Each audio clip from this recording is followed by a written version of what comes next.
Hit TV ప్రేక్షకులకు నమస్కారం. నేను మీ మహేష్. హంసకి ముఖ్యంగా హంస అనే పక్షి ఏదైతే ఉందో దానికి ఒక యూనిక్ క్వాలిటీ ఉంటుందంట. అదేంటంటే పాలకి పాలని, నీళ్ళకి నీళ్ళని విడగొడుతూ ఉంటుందంట.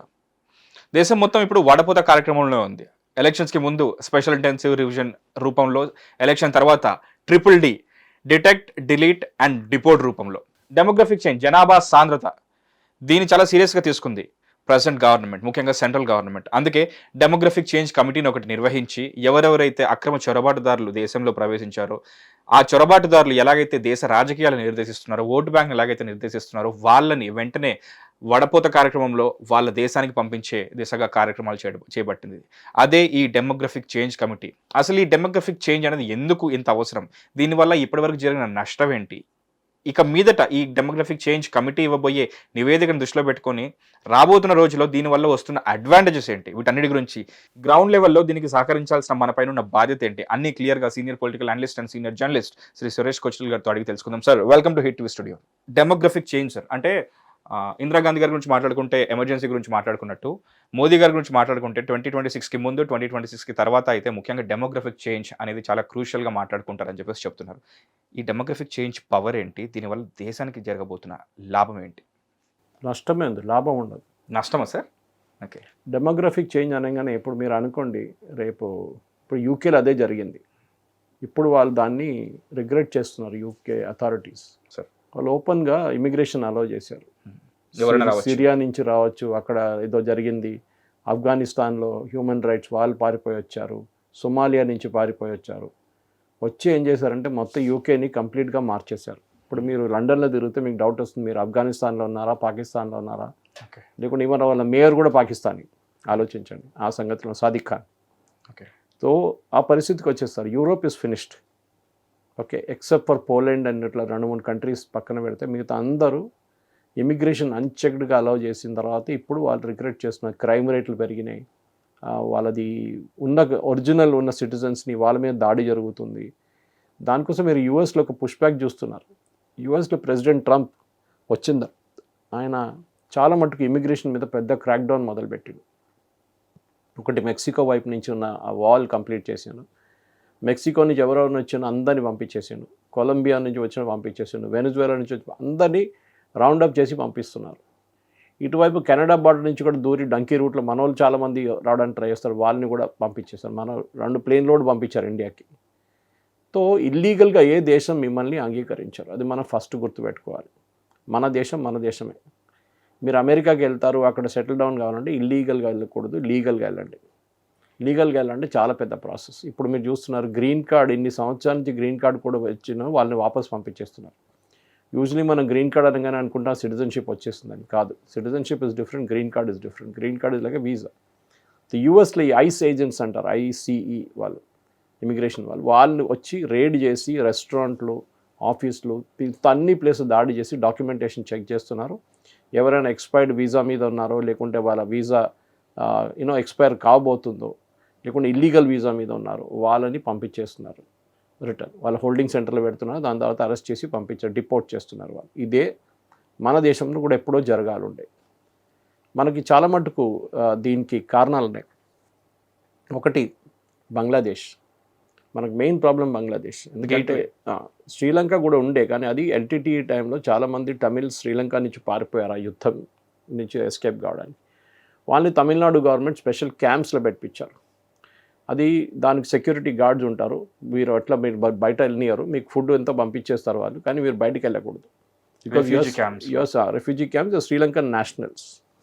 మీరు వెళ్ళి లోకల్ పాపులేషన్తో మిక్స్ కాకూడదు. ఓకే, ఇదే పరిస్థితి రోహింగ్యాలది ఉంది. మీరు రోహింగ్యా అని వింటున్నారు. Rohingyas are not Bangladeshis, they are Myanmar.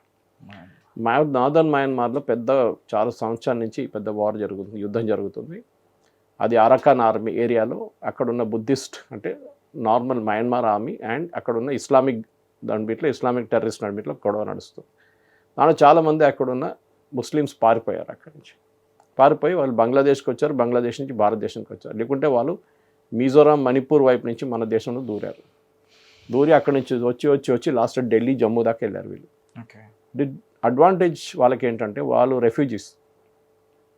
వాళ్ళు రాగానే యుఎన్హెచ్సిఆర్ దగ్గర వెళ్తారు. United nations high commissioner for refugees అని ఒక ఆర్గనైజేషన్ ఉంది. యునైటెడ్ నేషన్స్ది. వాళ్ళ దగ్గర వెళ్ళి రిజిస్టర్ చేసుకుంటారు. ఒకసారి మీరు రిజిస్టర్ చేస్తే వాళ్ళ కార్డు ఇస్తారు వాళ్ళకి. ఆ కార్డు ప్రకారం వాళ్ళకి కొన్ని రైట్స్ ఉన్నాయి. కోర్స్ మనం అంగీకరించట్లేదు. We are not a signatory to the human rights convention of UN. మనం సైన్ చేయలేదు, మనం సంతకం పెట్టలేదు. సో మనకు వాళ్ళు ఇల్లీగలే. కానీ వాళ్ళకి ఏం చేస్తారంటే ప్రతి నెల కొంచెం డబ్బులు ఇస్తారు, ఫుడ్ ఇస్తారు. యుఎన్ రెఫ్యూజీస్ కదా, వాళ్ళకి ఏం లేదు, ఉద్యోగం లేదు, ఉద్యోగం చేయలేరు. సో వాళ్ళకి కట్టేస్తారు. ఇప్పుడు హైదరాబాద్లో 3 రోహింగ్యా ఫుట్బాల్ క్లబ్లు ఉన్నాయి. ఆలోచించండి. ఒఫీషియల్గా వాళ్ళు డిక్లేర్ చేశారు యూట్యూబ్లో కూడా, మేము 3 ఫుట్బాల్ క్లబ్లు ఉన్నాయి. రోహింగ్యా ఫుట్బాల్, రోహింగ్యా వాళ్ళు జమ్మూకి వెళ్ళారు, జమ్మూలో సెటిల్ అయిపోయారు. ఇప్పుడు గవర్నమెంట్ ఆఫ్ ఇండియా వీళ్ళందరినీ పట్టుకొని తీసుకెళ్తున్నారు. మొన్న ఒక పెద్ద ఇన్సిడెంట్ జరిగింది ఒక 6 నెలల ముందు, అది సుప్రీంకోర్టు దాకా వెళ్ళింది. మన వాళ్ళు ఏం చేశారంటే ఒక 10 మందిని ఢిల్లీ నుంచి పట్టుకొని వాళ్ళు తీసుకెళ్ళి అండమాన్స్ దగ్గర తీసుకెళ్ళి లైఫ్ జాకెట్లు వేయించి చిన్నగా బోట్లు ఎక్కించేసి మయన్మార్ వైపు పుష్ చేసేసారు. వాళ్ళు ఎల్రా చెప్పదు. అది పెద్ద ఇష్యూ చేశారు. ప్రశాంత్ భూషణ్ లాంటి వాళ్ళు వచ్చి సుప్రీంకోర్టులో ఇదేంటి హ్యూమన్ రైట్స్ ఎక్కడ పోయిందంటే సుప్రీంకోర్టు అన్నారు మన ధర్మశాల కాదు, ఎవడొచ్చినా వాళ్ళని తీసుకోవడానికి, మన సిటిజన్స్ మనం కాపాడుతాం. Who are these fellows? వాళ్ళు మయన్మార్ నుంచి వచ్చారు, మయన్మార్ పంపించారు. మీరు బోట్లు వేసి ఎట్లా పంపిస్తారు? ఎట్లయినా పంపిస్తాం అన్నారు సుప్రీంకోర్టు. యూనియన్ గవర్నమెంట్ కొన్ని రైట్స్ ఉన్నాయి, వాళ్ళు చేస్తారు. ఇల్లీగల్గా వచ్చారు, ఇల్లీగల్గా పంపించేస్తాం, ఏం కాదు. అట్లీస్ట్ వాళ్ళకి లైఫ్ జాకెట్లు వేసి బోట్లో పంపించాం, నీళ్ళ పడేయలేదు, ఈత కొట్టుకోరా అని చెప్పి. సో వాళ్ళు చేసిన ఇట్లాంటి చాలామంది మన దేశంలో ఉన్నారు. అదే టైంలో పాకిస్తాన్ వైపు నుంచి చాలామంది హిందువులు పారిపోయి వచ్చి భారతదేశంలో ఉన్నారు 30, 40, 50 సంవత్సరాల నుంచి. వాళ్ళకి మనం సిటిజన్షిప్ ఇవ్వలేదు. కాంగ్రెస్ వాళ్ళది ఒక స్ట్రాటజీ అది. హిందువులైనా వాళ్ళకి ఇవ్వకూడదు strategy. Hindu, six also Afghanistan నుంచి చాలామంది పారిపోయారు. దానికోసం government of India, Modi government వచ్చిన తర్వాత సిఏఏ తీసుకొచ్చారు, సిటిజన్షిప్ అమెండ్మెంట్ యాక్ట్. దాంట్లో ఏం చెప్పారంటే ఒక కట్ ఆఫ్ డేట్ ఇచ్చారు. ఆ కట్ ఆఫ్ డేట్ 2014 దాకా ఎవరెవరు వచ్చారో మీరు పాకిస్తాన్, బంగ్లాదేశ్, ఆఫ్ఘనిస్తాన్, అక్కడి నుంచి మైనారిటీ కమ్యూనిటీస్, పారిపోయి వచ్చిన మైనారిటీ కమ్యూనిటీస్, అక్కడున్న హెరాస్మెంట్ తట్టుకోలేక వచ్చిన వాళ్ళు హిందూ, సిక్, బుద్ధిస్ట్, క్రిస్టియన్, పార్సీ, జైన్, ఈ కమ్యూనిటీస్ అందరూ ఇండియాకి వచ్చి ఇండియాలో ఉన్న వాళ్ళు సిటిజన్స్కి అప్లై చేయొచ్చు. ఇండియాకి మైనారిటీస్ అన్నారు, వీళ్ళందరూ కవర్ అయిపోయారు కదా సార్. ఇంకా ఉన్నారు సార్ అందులో? ముస్లిమ్స్ ఉన్నారు కదా, వాళ్ళు మెజారిటీ అక్కడ. ఇందాక మీరు చెప్పిన ముస్లిమ్స్ కూడా ఉన్నారు, లేరు. సిటిజన్షిప్ అమెండ్మెంట్ దానికే ఓవైసీ లాంటి వాళ్ళు పెద్ద గొడవ చేశారు. ముస్లిమ్స్ కూడా మీరు ఇంక్లూడ్ చేయాలి. ముస్లిం ఇంక్లూడ్ చేస్తే మళ్ళీ పాకిస్తాన్ మాకు ఇచ్చేసేయండి, అయిపోతుంది కదా, సార్ట్ అవుట్ అయిపోతుంది ప్రాబ్లం. ఇట్లా బంగ్లాదేశ్ కూడా మాకు ఇచ్చేసేయండి. మీకు దేశం కావాలని చెప్పారు, మీరు ఓటేసారు, మీకు ఇచ్చాం దేశం, మళ్ళీ మీరు మా దగ్గర కిందకు వస్తున్నారు. మీ దేశంలో 14% మంది హిందువులు ఉన్నారు 47లో, ఇప్పుడు 1% కూడా లేరు పాకిస్తాన్లో. బంగ్లాదేశ్లో 24% మంది, ఇప్పుడు 7% అయిపోయింది. బంగ్లాదేశ్ నుంచి కూడా ఒక హిందూ కమ్యూనిటీ ఉంది, వాళ్ళు దే ఆర్ ఎస్సీస్, మతువా అంటారు కమ్యూనిటీ, మతువా కమ్యూనిటీ. 1 కోటి మంది ఉన్నారు బెంగాల్లో, వెస్ట్ బెంగాల్. వాళ్ళకి సిటిజన్షిప్ ఇవ్వలేదు, ఇప్పుడు ఇస్తున్నారు సిఏఏ కింద. సో ఇది ఒక పెద్ద రిలీఫ్ వాళ్ళకి, కానీ ముస్లిమ్స్కి ఇవ్వరు. సో న్యాచురల్లీ మీరు పారిపోతారు, మిమ్మల్ని పట్టుకుంటే సో ఫస్ట్ ఏం చేశారంటే, ఇదంతా జరిగింది 1947 నుంచే. కొంతమంది ఆ ఇనీషియల్ జోష్లో బంగ్లాదేశ్కి వెళ్ళారు, దాని తర్వాత వాళ్ళకి 2-3 సంవత్సరాల తర్వాత తెలిసిపోయింది ఇక్కడ ఉద్యోగం లేదు, ఏం లేదు. వాళ్ళు బార్డర్ క్రాస్ చేయడం మొదలుపెట్టారు. ఆ టైంలో ఫెన్సింగ్ లేదు, ఏం లేదు, బీఎస్ఎఫ్ లేదు, ఏం లేదు, ఈజీగా ఉండే. ఈవెన్ టిల్ రీసెంట్లీ 10-15 సంవత్సరాల ముందు దాకా కూడా బీఎస్ఎఫ్ ఒక కరప్ట్ బాడీగా చాలామంది అంటారు, వాళ్ళు డబ్బులు తీసుకుంటే అందరూ అలౌ చేస్తున్నారు. ఇప్పుడు స్ట్రిక్ట్ అయిపోయారు government of India. Cattle smuggling నడుస్తుంది, బెనెడ్రిల్ స్మగ్లింగ్ నడుస్తుంది, హ్యూమన్ స్మగ్లింగ్ నడుస్తుంది, అన్నీ నడుస్తుంది. బెనెడ్రిల్ స్మగ్లింగ్ అదొక పెద్ద స్టోరీ. అది మన దగ్గర కాఫ్ సిరప్ ఉంటుంది, బెనెడ్రిల్, అది బ్యాన్ చేశారు ఇప్పుడు గవర్నమెంట్. కూడా వచ్చేది అది ఇప్పుడు బ్యాన్ అయింది, ఎందుకంటే దాంట్లో కొన్ని హెల్త్ ప్రాబ్లమ్స్ ఉందని చెప్పి బ్యాన్ చేశారు. దాని అడ్వాంటేజ్ అనేది దాంట్లో ఆల్కహాల్ కంటెంట్ చాలా ఎక్కువ. ఓకే, మీకు కాఫ్ ఉంటే మీకు తీసుకుంటే మంచి నిద్ర వస్తుంది, మీరు నిద్రపోతారు రాత్రి అంతా, మీకు ప్రాబ్లం ఉండదు. బంగ్లాదేశ్లో లిక్కర్ బ్యాన్ ఉంది, మందు లేదు. సో వీళ్ళేం చేస్తారంటే ఈ బెనెడ్రిల్ లక్షల బెనెడ్రిల్ సిరప్ తీసుకెళ్తారు, అక్కడికి తీసుకెళ్ళి అమ్మేసుకుంటారు. అక్కడ వాళ్ళ మందని చెప్పేసి క్వార్టర్ బాటిల్ కొట్టినట్లు కొట్టేసి వచ్చి నిద్రపోతారు రాత్రి.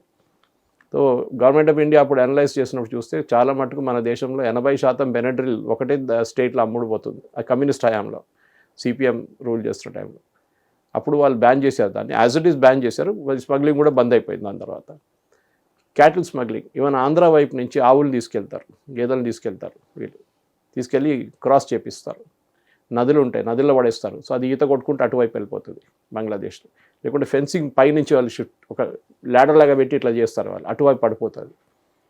ఇది రెగ్యులర్గా నడుస్తుంటుంది అనమాట. సో దీనికి అన్నిటికీ అరకట్టడానికి గవర్నమెంట్ ఆఫ్ ఇండియా ఫెన్సింగ్ మొదలు పెట్టారు. కానీ ఒక 700 ఏకర్లు ల్యాండ్ కావాలండి ఇంకా ఫెన్సింగ్ కట్టడానికి. ఇంకొక 300 కిలోమీటర్లు. అది మమతా బెనర్జీ ఇవ్వలేదు. లాస్ట్ 10-15 సంవత్సరాల నుంచి ఆమె ల్యాండ్ ఇవ్వట్లేదు. అది పేదోళ్ళ ల్యాండు, అది వాళ్ళు ఏం చెప్తారు అగ్రికల్చర్ చేసుకుంటున్నారు. ఇది మళ్ళీ ఎట్లా వస్తాం ఇవ్వలేమని చెప్పి. సో సువేందు అధికారి గవర్నమెంట్ రాగానే ఫస్ట్ క్యాబినెట్ మీటింగ్లోనే నిర్ణయం ల్యాండ్ ఇచ్చేశారు. దాంట్లో ఆల్రెడీ 400 ఎకర్ హ్యాండ్ ఓవర్ చేశారు. మిగతా 200-300 ఎకర్ నడుస్తుంది, సర్వే నడుస్తుంది. ఈ పరిస్థితుల్లో ఇప్పుడు మన మెయిన్ జరిగిందంటే 1947 నుంచి 1971 దాకా. 71లో మళ్ళీ పీక్ అయింది ఈ బంగ్లాదేశ్ యుద్ధం నడిచినప్పుడు. అంటే అప్పుడు ఈస్ట్ పాకిస్తాన్ ఉండేది. లిబరేట్ చేసిన తర్వాత పాకిస్తానీ సోల్జర్స్ని అంతా సరెండర్ చేయించి వాళ్ళు పంపించిన తర్వాత చాలామంది బంగ్లాదేశ్లో ఉన్న వాళ్ళు మళ్ళీ భారతదేశానికి వచ్చారు. అక్కడ మీకు ఉద్యోగం లేదు, ఏం లేదు. ఇన్ఫ్యాక్ట్ మెజారిటీ వాళ్ళు మీరు చూసుంటారు, మన టెలివిజన్ ఛానల్స్లో ఇంటర్వ్యూ ఇస్తున్నారు వాళ్ళు హకీంపూర్ బార్డర్ దగ్గర. మీరు ఏం చేస్తున్నారంటే బైక్ మెకానిక్ అంటాడు, ఒకడు హోటల్లో పనిచేస్తున్నా అంటాడు, ఒకడు కచరా కల్కటా మున్సిపల్ కార్పొరేషన్ కోసం ఈ కచరాలు తీసుకెళ్తాడు చూడండి ఆ వ్యాన్, దాంట్లో పనిచేస్తాడు అంటాడు. అంటే వాళ్ళకి అక్కడ ఏం లేదు ఉద్యోగం, ఎడ్యుకేషన్ లేదు. చాలామంది కాగితాలు లేకుండా వచ్చారు ఇటువైపు. కానీ సిపిఎం వాళ్ళు అప్పుడున్న ఎల్డిఎఫ్ గవర్నమెంట్, అంటే ఏం చెప్తారు ఎల్డిఎఫ్ అని చెప్పలేము, సిపిఎం గవర్నమెంట్ అని చెప్పాలి, వాళ్ళు లెఫ్ట్ గవర్నమెంట్. వాళ్ళు ఏం చేశారంటే వీళ్ళకి మొత్తం డాక్యుమెంట్స్ ప్రొవైడ్ చేశారు. ఫ్యాక్టరీ ఉండక ప్రతి డిస్ట్రిక్ట్లో ప్రతి సిపిఎం లీడర్కి ఇన్ఛార్జ్గా ఇంతమంది 500 మంది ముస్లిం వచ్చారంటే వాళ్ళకి డాక్యుమెంట్స్ ప్రొవైడ్ చేయడం. బర్త్ సర్టిఫికెట్లు దొంగ ఫేక్ ఉంటుంది, అప్పుడు ఆధార్ లేకుండే, దాని స్కూల్ సర్టిఫికెట్ తయారు చేసి ఇస్తారు, రేషన్ కార్డు ఇప్పిస్తారు, ఓటర్ ఐడి కార్డు ఇప్పిస్తారు, అన్నీ ఇప్పిస్తారు. ఓకే, మీరు డబ్బులు ఇవ్వాల్సింది అంతే. ఆడ యాజ్ ఇట్ ఈస్ ఆ స్మగ్లింగ్ కోసం ఇక్కడికి తీసుకొచ్చినాక 5,000-10,000 ఇస్తాడు. ఇక్కడ వచ్చిన తర్వాత మళ్ళీ 10,000 ఇచ్చేదంతా తెచ్చుకుంటాడు. So over a period of time వీళ్ళు డాక్యుమెంట్ తీసుకొని వీళ్ళు ఆల్మోస్ట్ బంగ్లాదేశీ వాళ్ళు బెంగాల్ సిటిజన్స్ అయిపోయారు. మనకు last SIR special intensive revision అని జరిగింది 2002లో, 2003లో. ఇప్పుడు దాన్ని పట్టుకొని గవర్నమెంట్ ఆఫ్ ఇండియా కాదు, ఎలక్షన్ కమిషన్ ఆఫ్ ఇండియా వాళ్ళు ఎస్ఐఆర్ ప్రాసెస్ మళ్ళీ మొదలుపెట్టారు. మనకు తెలిసింది అది ఫస్ట్ వెస్ట్ బెంగాల్, బీహార్ చాలా రాష్ట్రాల్లో జరిగింది. అక్కడెక్కడ ప్రాబ్లం లేకుండా బెంగాల్లో ఒకటే ప్రాబ్లం ఉంది. మమతా బెనర్జీ వచ్చి గొడవ చేయడము, సుప్రీంకోర్టుకి వెళ్ళడము, కల్కటా హైకోర్టుకి వెళ్ళడము, వచ్చిన ఆఫీసర్స్ని ఆపడము, వాళ్ళని థ్రెటన్ చేయడం అన్నీ చేసింది ఆమె. ఎందుకంటే దీంట్లో ఒక క్రూషియల్ లింక్ ఉండే. ఏంటది? 2002 లిస్టులో మీ పేరు ఉందా లేదా? Simple question. మీ పేరు ఉంటే మీరు ఓటేసారా? వేసారు, వెరీ గుడ్. మీ ఎక్కడ వేసారు ఓటు గుర్తుందా? ఏదో ఒక డిస్ట్రిక్ట్, ఏదో ఒక పోలింగ్ బూత్ స్టేజ్ చెప్తారు, కాన్స్టిట్యున్సీ పేరు చెప్తారు, నాకు పోలింగ్ బూత్ గుర్తుండదు. 2002 చేశారు. మీరు కార్డు ఉందా? అప్పటిది కార్డు ఉంది అంటారు, కార్డు లేదంటారు కొంతమంది. వీళ్ళని ఫిల్టర్ చేయడం మొదలు పెడతారు. 2002లో మీరు ఓటు వేస్తే మీ పిల్లలకు కూడా హక్కు ఉంది ఓటు, సిటిజన్షిప్కి ఇక్కడికి. కానీ అప్పుడు మీరు ఫేక్ ఓటింగ్ కార్డు తయారు చేస్తే అది పట్టుకోవచ్చు తర్వాత.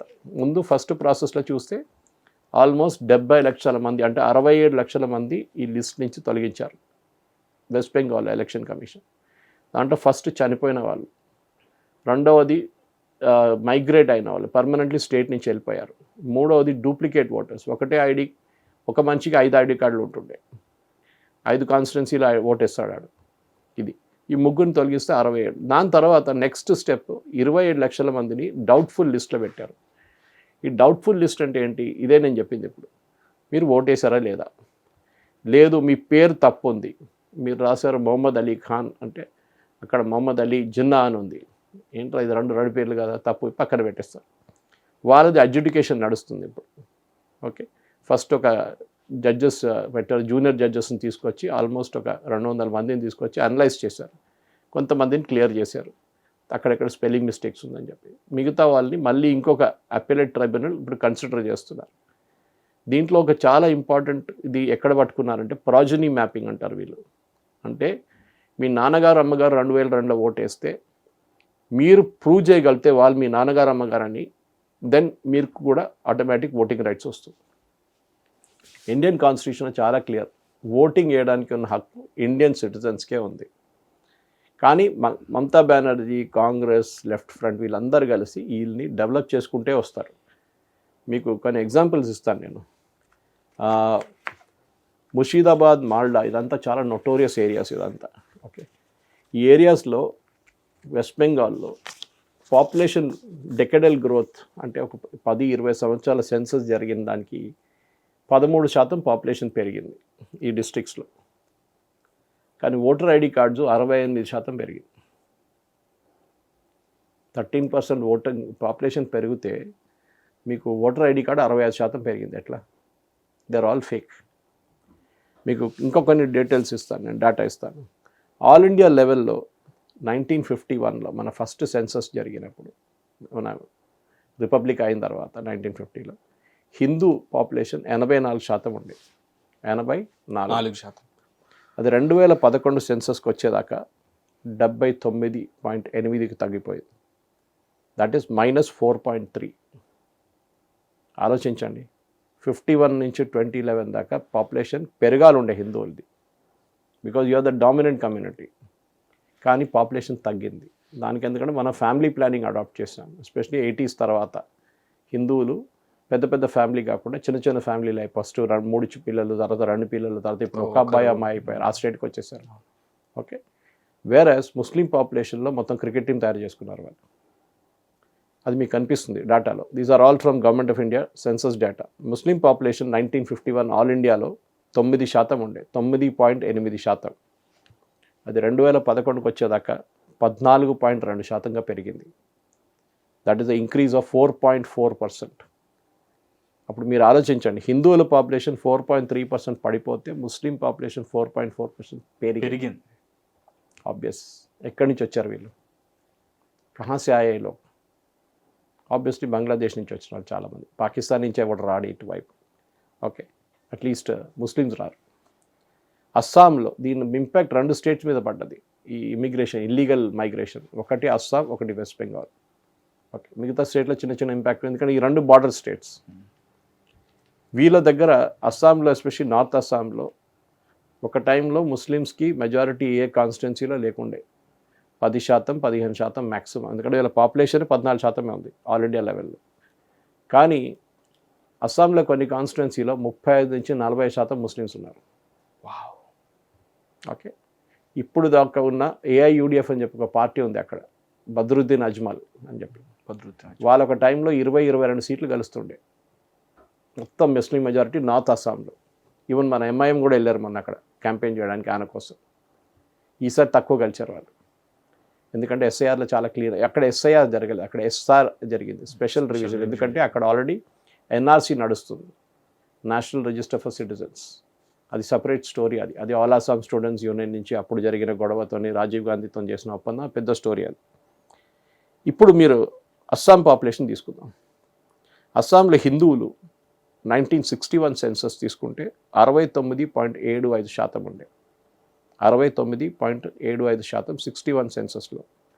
1961.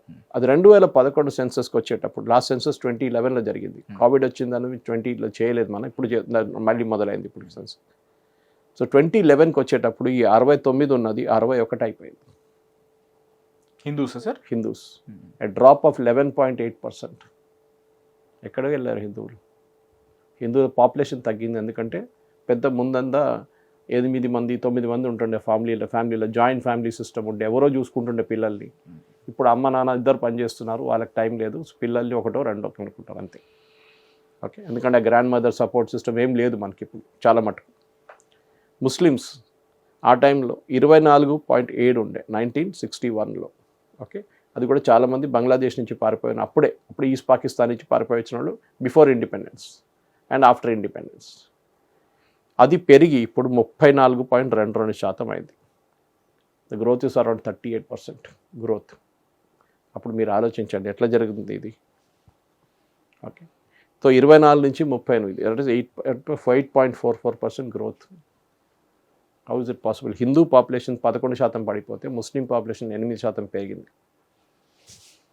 ఓకే, ఇంకొక స్టేట్ అస్సాం, బెంగాల్ పక్కన పెడితే బెంగాల్తో బార్డర్ షేర్ చేస్తున్న ఒక స్టేట్ జార్ఖండ్.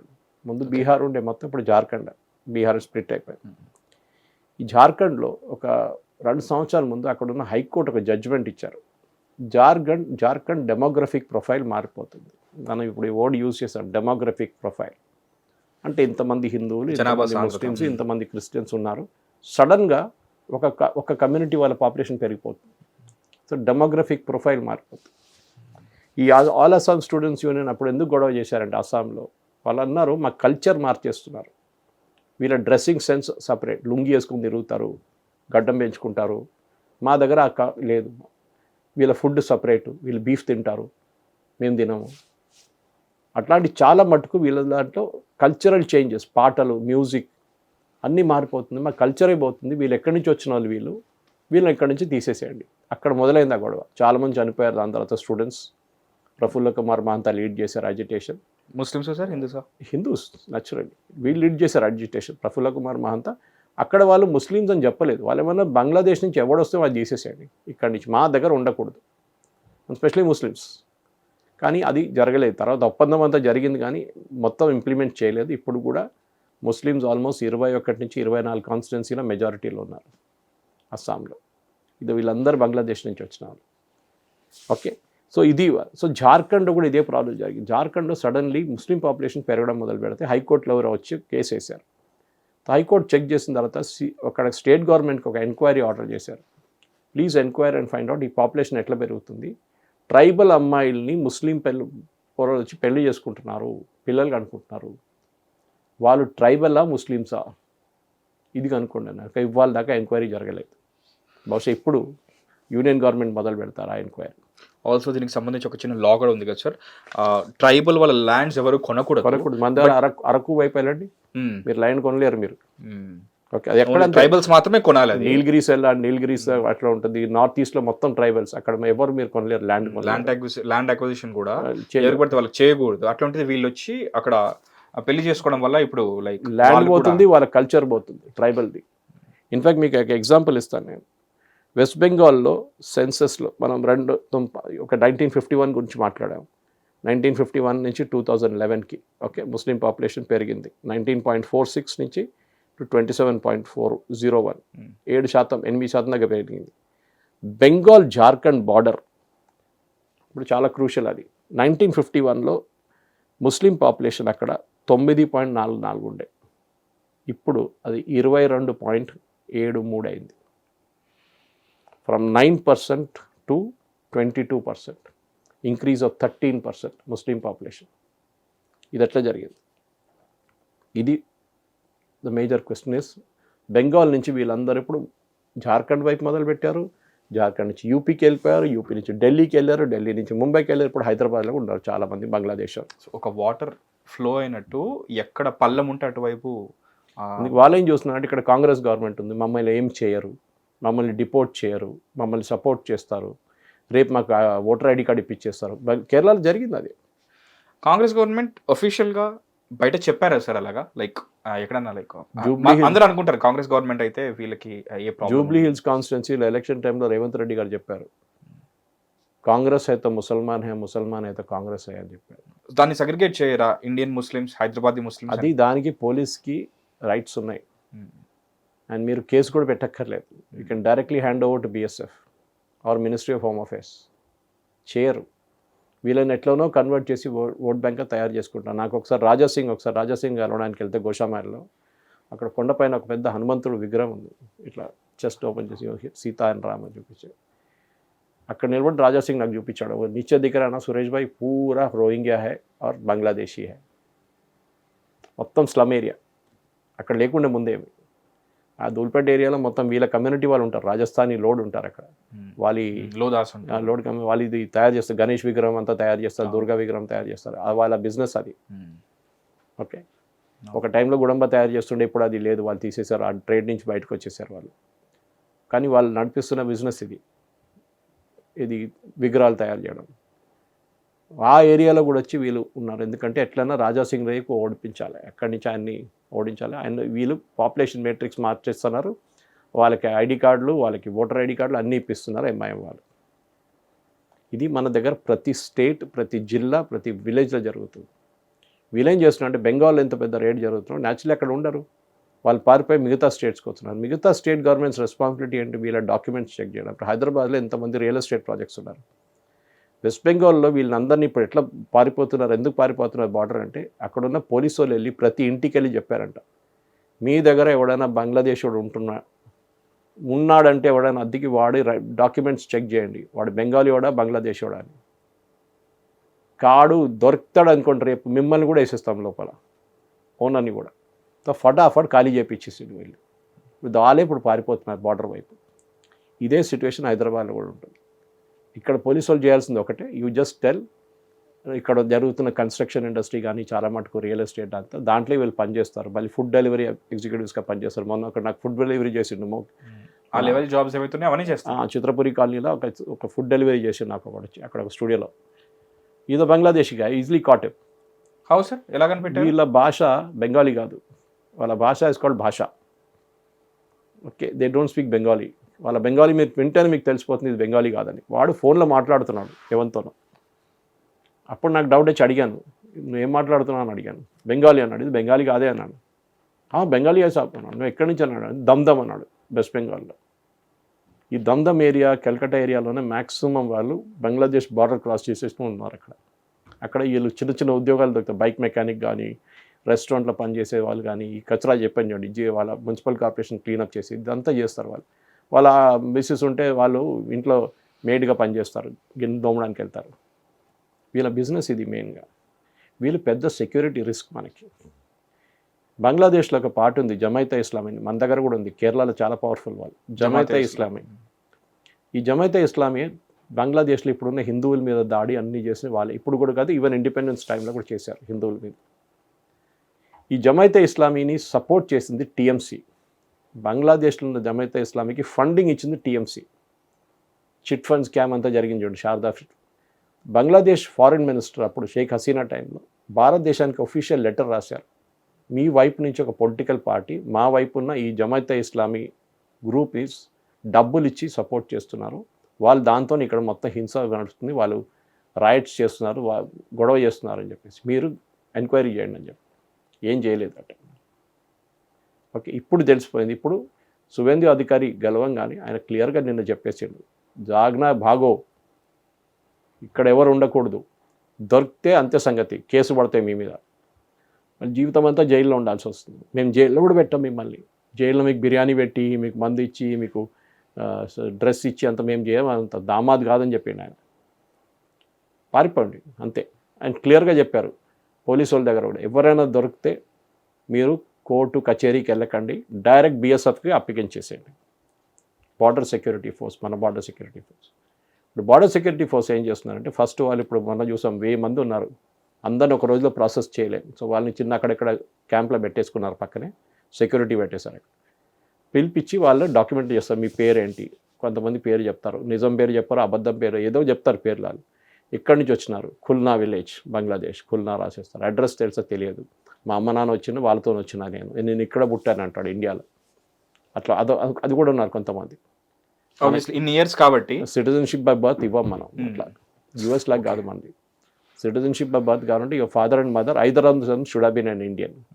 నాన్నగారు అమ్మగారు ఒకరైనా ఇండియన్ ఉండాలి. దట్ ఈస్ హౌ రాహుల్ గాంధీకి సిటిజన్షిప్ వచ్చింది, ప్రియాంక వాద్రాకి సిటిజన్షిప్ వచ్చింది. ఎందుకంటే వాళ్ళ Rajiv Gandhi was Indian, Sonia Gandhi was an Italian.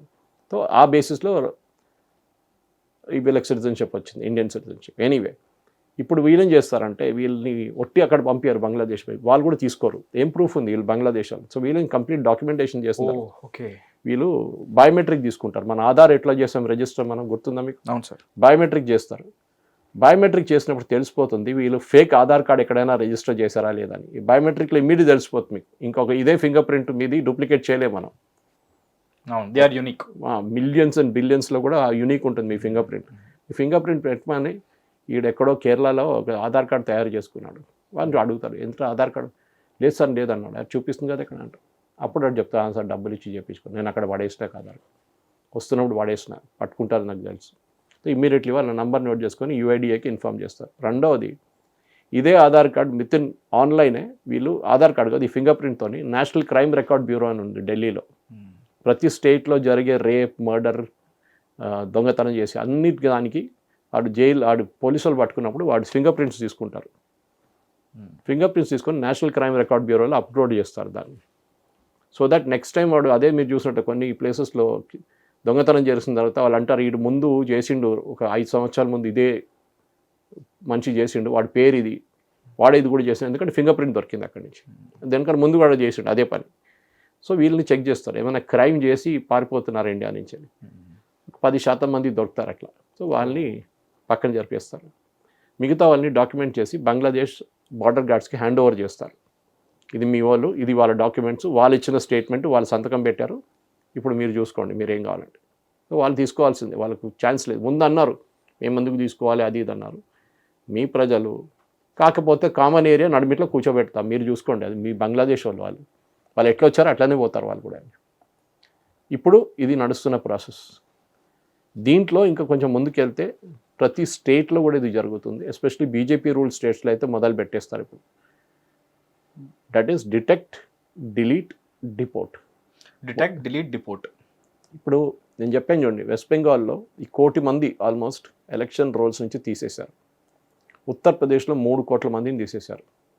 యూపీలో 2 కోట్ల మందిని తీసేశారు. మన దగ్గర ఇప్పుడు మొదలైన ఎస్ఐఆర్ ప్రాసెస్. ఇక్కడ ఎంతమంది పోతుంది, మినిమం ఒక 50-60 లక్షల మంది ఇక్కడ కూడా ఉంటారు, దొరుకుతారు మీకు ఈజీగా.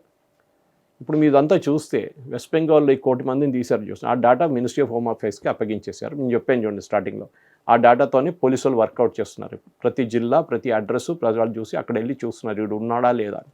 పారిపోతున్నారు వీళ్ళు, ఐదర్ బంగ్లాదేశ్ వైపు లేకుంటే మిగతా స్టేట్స్కి వెళ్ళి అక్కడ కూడా పట్టుకోవచ్చు కావాలంటే. ఎందుకంటే వాడు అక్కడ వచ్చి, అవును సార్, నాకు డౌట్ కూడా అదే, ఇక్కడ నుంచి పోయి వాళ్ళు వేరే స్టేట్కి వెళ్తే ఇప్పుడు అక్కడ ఓట్ బ్యాంక్ని కూడా ఇన్ఫ్లుయెన్స్ చేస్తారు. కానీ అక్కడ వెళ్ళినప్పుడు ఏ రియల్ ఎస్టేట్ వాడానా, ఏ కన్స్ట్రక్షన్ ఇండస్ట్రీ ఉన్నాడా, పెద్ద వాళ్ళు వీళ్ళ డేటా తీసుకుంటారు. ఒట్టిగా ఒకటి వచ్చి నేను వస్తున్న ఉద్యోగానికి అంటే లేబర్ అడ్డాలు నిలబడితే అట్లా కాదు, వాళ్ళ పేరు తీసుకుంటారు. నీ పేరేంటి, ఎందుకంటే వాళ్ళకి అకామిడేషన్ ఇస్తారు, వాళ్ళకి 5-6 నెలల పాటు ప్రాజెక్ట్ ఉంటుంది, లేకుంటే 2 సంవత్సరాలు ఉంటుంది ఆ ప్రాజెక్టు.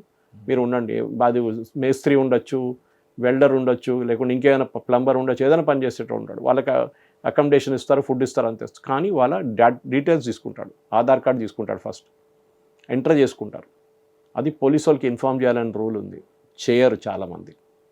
ఎందుకంటే ఆ ఈ మన దేశంలో ఉన్న almost 15-20% Aadhaar card fake Aadhaar card. ఇది బెంగాల్లో పెద్ద ఫ్యాక్టరీ ఉంది దీనిది. కేరళలో పెరుంబావూర్ అని చెప్పి ఒక టౌన్ ఉంది, అక్కడ 90% మంది బెంగాలీ వాళ్ళు. కేరళలో ప్రతి పెట్రోల్ బంక్, రెస్టారెంట్ మీరు నేమ్ చేయండి, అన్ని బెంగాలీలు నడిపిస్తారు. కన్స్ట్రక్షన్ సెక్టర్లో యూపీ వాళ్ళు ఉంటారు, సెక్యూరిటీ సెక్టర్లో ఒడియా వాళ్ళు ఉంటారు. మన దగ్గర కూడా కనిపిస్తారు అట్లా, సేమ్ డివిజన్ ఉంటుంది, వాళ్ళు తెచ్చుకుంటారు వాళ్ళ ఊరి నుంచి. ఈ బెంగాలీ వాళ్ళని అప్పుడు చెక్ చేస్తే పెరుంబావర్లో పెద్ద గొడవ జరిగింది, రాయట్ జరిగింది.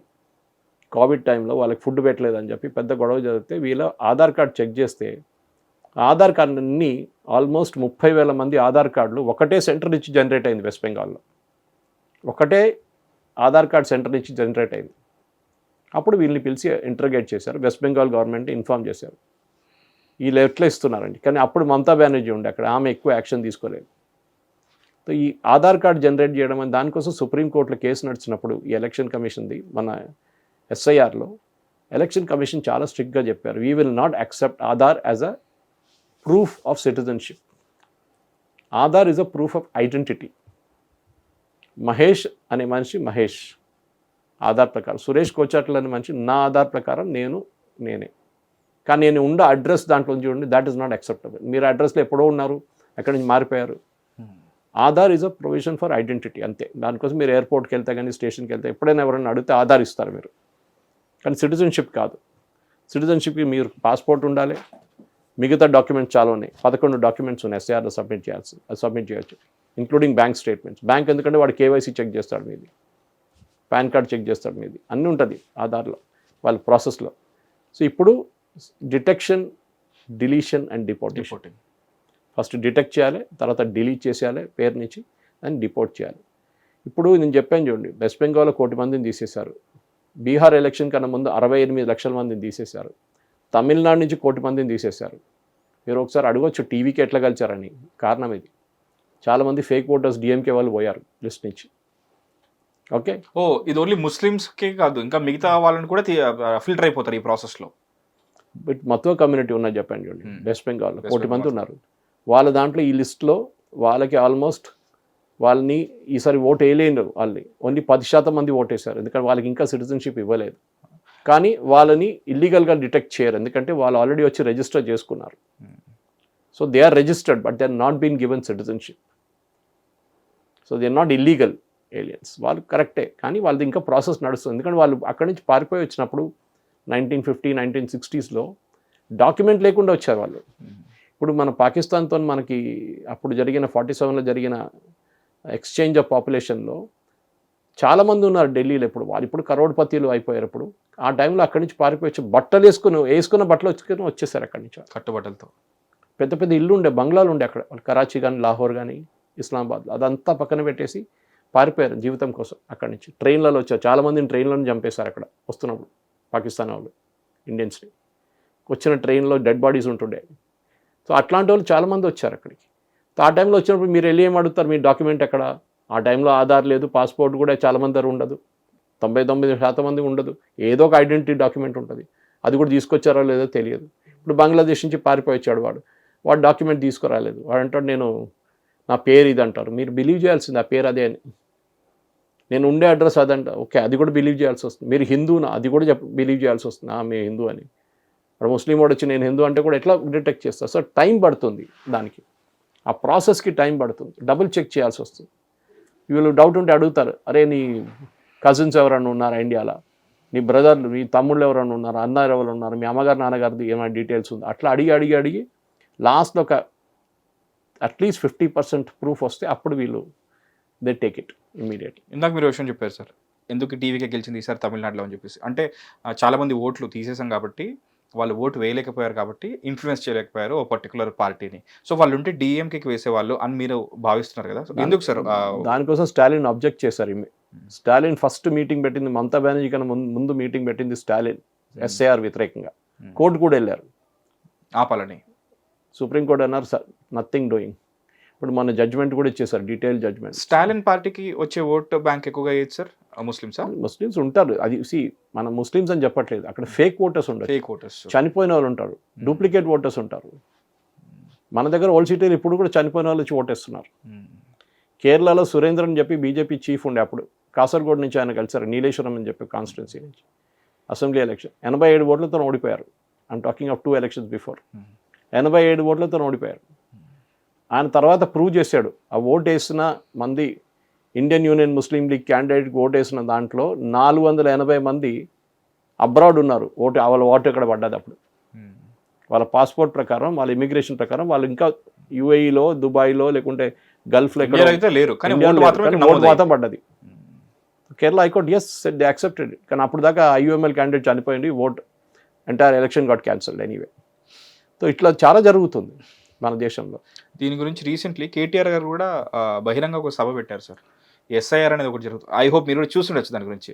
ఎస్ఐఆర్ అనేది ఒకటి జరుగుతుంది, ఉన్న వాళ్ళ ఓట్లు కూడా పీకేస్తున్నారు అని చెప్పేసి అన్నారు. బట్ మీరు చెప్తుంది ఏంటంటే, ఎవరైతే అక్రమంగా చొరబాటుదారులు ఉన్నారో వాళ్ళని మాత్రం డిపోర్ట్ చేస్తున్నారని చెప్పేసి. సో ఓటు బ్యాంక్ని నిర్దేశించే వాళ్ళు వీళ్ళు ఉన్నారని చెప్పేసి, ఉన్న వాళ్ళ ఓట్లు కూడా తీసేస్తున్నారా? ఈ ఎస్ఐఆర్ ప్రాసెస్ కానీ ఈ కొత్త కమిటీ కానీ ఎంత జెన్యున్గా వర్క్ చేస్తుంది? మీరు ఒక ఇండియన్ సిటిజన్ ఉంటే మీ నాన్నగారు అమ్మగారు ప్రూఫ్ మీ దగ్గర ఉంటుంది, మళ్ళీ మీకు ఇంకే అక్కర్లేదు. మీ బర్త్ సర్టిఫికేట్ ఉంటుంది, అది ఇప్పుడు లేటర్ పార్ట్లో బర్త్ సర్టిఫికేట్లు మొదలైన జిహెచ్ఎంసీ వాళ్ళు ఇష్యూ చేస్తారని. దానికన్నా ముందు 1960s, 70s, 80sలో బర్త్ సర్టిఫికేట్. మీ అమ్మగారు నాన్నగారు ఉన్నారు కదా, వాళ్ళు ఓటేశారు కదా, వాళ్ళ డాక్యుమెంట్స్ ఉంది. ఆల్మోస్ట్ మన అర్బన్ ఏరియాలో మిగతా most of them have passports, bank స్టేట్మెంట్లు ఉన్నాయి, ఎలక్ట్రిసిటీ బిల్ ఉంది, వాటర్ బిల్ ఉంది. ఇది ఏదైనా ఒక డాక్యుమెంట్ ఇస్తే అయిపోతుంది. కేటీఆర్ చెప్పే దాంట్లో మీరు బిలీవ్ చేయకండి, ఆయన పాలిటిక్స్ ఆడుకుంటున్నాడు. ఆయన కూడా భయం ఉంది, ఈ డూప్లికేట్ ఓటర్స్. దీంట్లో ముస్లిం హిందూ అని చెప్పట్లేదు, నేను చెప్పాను చూడండి, ఒక మినిమం 20% మంది చనిపోయిన ఉంటారు. ఎందుకంటే లాస్ట్ ఎస్ఐఆర్ జరిగింది 2002లో. 2002 నుంచి 2026 దాకా ఎంతో మంది చనిపోయి ఉంటారు. చనిపోయిన వాళ్ళని కూడా పక్కన పెడతారు సార్, అర్హతలో. సో చచ్చిపోయిన వాళ్ళకి అర్హత ఉండదు కాబట్టి, సో చచ్చిపోయిన వాళ్ళని కూడా పక్కన పెడదాం, అందులో వచ్చేస్తారు. ఈ ఎంటైర్ కమిటీ ఇప్పుడు పెట్టారు కదా sir, like how genuine is it? This committee has nothing to do with SIR process. This committee is basically, కమిటీని ఎందుకు పెట్టారంటే ఈ డెమోగ్రఫిక్ ప్రొఫైల్ ఎట్లా మారుతుంది. మీకు ముర్షిదాబాద్, మాల్దా ఇచ్చాను నేను. ప్రతి ఏరియాలో, డిస్ట్రిక్ట్లో మీరు డెకెడల్ గ్రోత్ అంటారు. అంటే ఒక సెన్సస్ తర్వాత నెక్స్ట్ ఒక డెకెడల్ గ్రోత్ యూజువలీ 3 నుంచి 4% ఉంటుంది. పాపులేషన్ పెరుగుతుంది. అది కూడా భారతదేశంలో చాలా స్టేట్స్లో పాపులేషన్ తగ్గుతుంది. సదర్న్ స్టేట్స్లో స్పెషల్ తగ్గింది. దానికోసం స్టాలిన్ వీళ్ళందరూ ఏడుస్తుంటారు, పాపులేషన్ తగ్గింది, మా పాపులేషన్ తగ్గింది, మా సీట్లు తగ్గిపోతుంది, మా ఇన్ఫ్లుయెన్స్ తగ్గిపోతుంది, దానికోసం మాకు సీట్లు ఎక్కువ కావాలని చెప్పి మొన్న డీలిమిటేషన్ ఇష్యూ వచ్చినప్పుడు బయటకు వచ్చింది. ఇప్పుడు మీరు ముర్షిదాబాద్, మాల్డా, 24 పర్గనాస్, సౌత్ పర్గనాస్, నార్త్ పర్గనాస్ చూస్తే అక్కడ పాపులేషన్ 30 నుంచి 40 నుంచి 50 నుంచి 60% పెరిగింది హిందూస్ డెకడల్ గ్రోత్లో. డెకడల్ గ్రోత్. అది ముస్లిం మెజారిటీ ఏరియా. కొన్ని కాన్స్టిట్యున్సీస్ ఉన్నాయి అక్కడ వేర్ 60% కూడా పెరిగింది. ఎక్కడ సార్ అది? ఏ స్టేట్? బెంగాల్. బెంగాల్, వెస్ట్ బెంగాల్, ముర్షిదాబాద్, మాల్డా ఏరియాలో 60%. 60% కూడా పెరిగింది. దానికోసం ఈసారి డిలీట్ చేసినప్పుడు చాలా మంది ముస్లిమ్స్ డిలీట్ అయిపోయినారు. ఎందుకంటే డూప్లికేట్ ఓటర్స్ ఉండే, చనిపోయిన వాళ్ళు ఉండే, బంగ్లాదేశ్ వాళ్ళు ఉండే, వాళ్ళు ఓటేశారు ఇప్పుడు దాకా. నిన్న మా హకీంపూర్ బార్డర్ దగ్గర చాలామంది అన్నారు మా దగ్గర ఓటర్ ఐడి కార్డు ఉన్నాయి. ఎట్లా వచ్చిందండి ఓటర్ ఐడి కార్డు? కానీ వాళ్ళు పట్టుకున్నారు ఎస్ఐఆర్ రోజు. ఎందుకంటే వాళ్ళకి ప్రూవ్ చేయలేకపోయారు, ప్రాజనీ మ్యాపింగ్లో ప్రూవ్ చేయలేకపోయారు. నేనున్నాను, ఓకే వాడంటాడు ఒక 30-25 సంవత్సరాల పోరాడు ఉంటాడు, నేనున్నాను సార్ నాకు ఓటర్ ఐడి కార్డు ఉందండి. మీ నాన్నగారు అమ్మగారు ఎక్కడరా? వాళ్ళు లేరు, చనిపోయినారు. సరే వాళ్ళ పేరు చెప్పు. పేరు చెప్పారు. వాళ్ళు ఎక్కడ ఉంటుండే? ఈ కాన్స్టిట్యున్సీలో ఉంటుండే. అచ్చా చెక్ చేస్తే అట్లాంటి పేర్లు ఎవరు లేరు. నీ నాన్నగారు అమ్మగారిది ఏదైనా ప్రూఫ్ ఉందా నీ దగ్గర? ఏదైనా ఒకటి ఉండాలి కదా. ఏం లేదంటాడు. ఎట్లా ఏం లేదు? వాళ్ళది ఏదో ఫోటోనే ఉందా నీ దగ్గర? వాళ్ళు ఏదో ఒక సర్టిఫికేట్ తీసుకొని ఉంటారు, రేషన్ కార్డు తీసుకొని ఉంటారు కదా, అది ఉందా నీ దగ్గర? అది కూడా లేదు. ఇక్కడ అక్కడి నుంచి వచ్చినాడు, బంగ్లాదేశ్ నుంచి. వాడు ప్రూవ్ చేయలేకపోతున్నాడు. So that is why they were removed from the rolls. ఇదే సంగతి ఇప్పుడు మీరు భారతదేశం పాపులేషన్ చెప్పండి నాకు ఎంత ఉందని? 140 కోట్ల. యూపీ నుంచి 3 కోట్ల మంది తీసేశారు, బెంగాల్ నుంచి 1 కోటి మంది, తమిళనాడు నుంచి 1 కోటి మంది, గుజరాత్ నుంచి 2.37 crores, బీహార్ నుంచి 68 lakhs. మీరు అన్ని యాడ్ చేసుకుంటే పోతే 15 కోట్ల మంది ఇట్లనే బయటపడతారు. అప్పుడు ఇండియా పాపులేషన్ ఎంత ఉంటుంది యాక్చువల్లీ? ఇంకా డిపోర్ట్ అవ్వలేదు కానీ ఉన్నారు ఇంకా ఇక్కడే. డిలీట్ అయిపోయారు. ఇంకా డిపోర్ట్ అవ్వలేదు. డిపోర్ట్ అంటే చనిపోయిన వాళ్ళు ఏం డిపోర్ట్ చేస్తాం? డూప్లికేట్ ఓటర్స్ని ఏం డిలీట్ చేస్తాం, ఏం డిపోర్ట్ చేస్తాం? Deportation is a separate subject. Deportation వాళ్ళు ఈ లిస్ట్లో లేరు. స్టేజ్ చెప్పాలంటే ఇంకా డిటెక్ట్, డిలీట్ అండ్ డిపోర్ట్. ఇది ఓటర్ లిస్ట్ నుంచి తీయలేదు, తొలగించలేదు. వాళ్ళు లేరు అసలు ఓటర్ లిస్ట్లో. వాళ్ళ దగ్గర ఓటర్ ఐడి కార్డు లేదు. చాలా మంది ఓటర్ ఐడి కార్డు లేదు, వాళ్ళు ఇల్లీగల్గా ఉంటున్నారు ఇక్కడ వచ్చి. ఇది problem. So we have to understand the difference. Delete అయిన వాళ్ళు చాలామంది ఈ ఫస్ట్ 68 లక్షలని చెప్పిన వెస్ట్ బెంగాల్లో చనిపోయిన వాళ్ళు duplicate voters and permanently migrated voters. దాంట్లో డిస్ప్యూట్ లేదు. సుప్రీంకోర్టు కూడా వెళ్ళారు. సుప్రీంకోర్టు ఏమన్నారు? అచ్చా నువ్వు చనిపోయినావని, నువ్వు బతుకున్నావు, పిటిషన్. మీరు బిలీవ్ చేయరు, 68 లక్షల మంది తీసేస్తే BLO responsibility, block level officer ఉంటారు, వాళ్ళతో పాటు పార్టీ వాళ్ళ నుంచి ఉంటారు. బిఎల్ఏ బ్లాక్ లెవెల్ ఏజెంట్ అంటే తృణమూల్, బీజేపీ, కాంగ్రెస్, సిపిఎం వాళ్ళు ఉంటారు. వాళ్ళ పని ఏంటి? నా కాన్స్టిట్యున్సీ నుంచి, నా బూత్ నుంచి 10 మందిని తీసేశారు, చనిపోయిందన్నారు. అది దాంట్లో 3 బతుకున్నారు. మీరు పిటిషన్ పెట్టండి, you fill up the form. 68 లక్షల్లో 1000 మందిది దాన్ని రివర్స్ చేయడానికి మనం చాలా చాలా కేర్ఫుల్ ఉండాలి బంగ్లాదేశ్తో. దానికోసం అంటున్నారు, ఒక్క బంగ్లాదేశ్ వాడు కూడా మన దేశంలో దొరికితే వాడిని అప్పుడే పంపించాలి. వాడిని ప్రొటెక్ట్ చేయడానికి ఇక్కడ కొంతమంది పార్టీలు ఉన్నారు, ఓ మేము సెక్యులర్ వాళ్ళము, మేము అది nothing doing. Our nation is important than anything else. మన దేశం చాలా ఇంపార్టెంట్ మనకి. పడేయాలంటే ఒక తీసి పక్కన పడేయాలి అంతే, ఇంకేం చేయక్కర్లేదు. Of course with proof. ఇప్పుడు వాళ్ళే పారిపోతున్నారు. మీరు ఒకసారి అనౌన్స్ చేయండి తెలంగాణలో రేపటి నుంచి అని, ఇక్కడ నుంచి మీరు ట్రైన్లు చూస్తారు సడన్గా ఫుల్ అయ్యి. వాళ్ళు ఇక్కడ నుంచి ఇంకే స్టేట్కి వెళ్ళిపోతారు, లేకుంటే బెంగాల్ వైపు వెళ్ళిపోతారు. ఎందుకంటే ఒకసారి మీరు డిటెన్షన్ క్యాంప్ అనౌన్స్ చేస్తే వీళ్ళని వేయాల్సిందే, అది దాంట్లో తీసుకెళ్ళి. దేశమంతటా జరుగుతున్న ఈ వడపోత ప్రాసెస్ ఏదైతే ఉందో ఇది ఎంత ఇంపార్టెంటో మీకు ఇప్పుడు అర్థమైంది అనుకుంటాను. అట్ ది సేమ్ టైం ఈ స్పెషల్ ఇంటెన్సివ్ రివిజన్ ఏదైతే ఉందో అది మన స్టేట్లో కూడా జరగబోతుంది. దానికి సంబంధించిన డాక్యుమెంట్స్, సెట్ ఆఫ్ డాక్యుమెంట్స్ గురించి నేను మీకు చెప్తాను. వాటిని రెడీగా పెట్టుకోండి, ఎందుకంటే మీ ఓటు హక్కుని మీరు కాపాడుకున్న వాళ్ళు అవుతారు. మోరోవర్ మీ ఐడెంటిటీని మీరు కాపాడుకున్న వాళ్ళు అవుతారు. ఆ పనిలో ఉండండి. ఈ స్పెషల్ కమిటీ గురించి మాకు ఇంత క్లియర్గా ఎక్స్ప్లెయిన్ చేసిన సురేష్ కొచ్చుల గారికి thank you so much sir. Thanks for coming to hit. Thank you. Stay tuned to hit TV. This is Mahesh. And మీకు సంబంధించిన డౌట్స్ ఏదైనా ఉంటే కామెంట్ సెక్షన్లో తెలియజేయండి. హిట్ టీవీ యాప్, ఇందులో short news, live news, entertainment shows, movies, digital magazines తో పాటు మీ జిల్లా వార్తలను కూడా ఫ్రీగా చూడొచ్చు. ఇంకెందుకు ఆలస్యం, వెంటనే హిట్ టీవీ యాప్ ని డౌన్లోడ్ చేసుకుని ఫ్రీగా ఎంటర్టైన్మెంట్ పొందండి. Hit TV app. Hit TV app. Please download Hit TV app. Hit TV యాప్ని ఫ్రీగా డౌన్లోడ్ చేసుకొని ఎంజాయ్ చేయండి. మీకు నచ్చిన ఎంటర్టైన్మెంట్ కోసం హిట్ టీవీ యాప్ ని ఫ్రీగా డౌన్లోడ్ చేసుకుని ఎంజాయ్ చేయండి. హిట్ టీవీ యాప్ని డౌన్లోడ్ చేసుకుని ఆస్వాదించండి, ఆశీర్వదించండి. ఇంతమంది సెలబ్రిటీలు హిట్ టీవీ యాప్ ని డౌన్లోడ్ చేసుకోండి అని చెప్తున్నారంటే ఎంత మంచి యాప్ ఆలోచించండి. అమెరికా అమెరికా అమెరికా అమెరికాలో చదవాలనుకునే వాళ్ళకి విశ్వసనీయమైన పేరు మన శౌర్య consultancy. UK Law 1 Year Masters. UK Law 1 Year Masters. 2 years work permit up to 5 years visa. Contact Saurya Consultancy. Contact 89851 89851.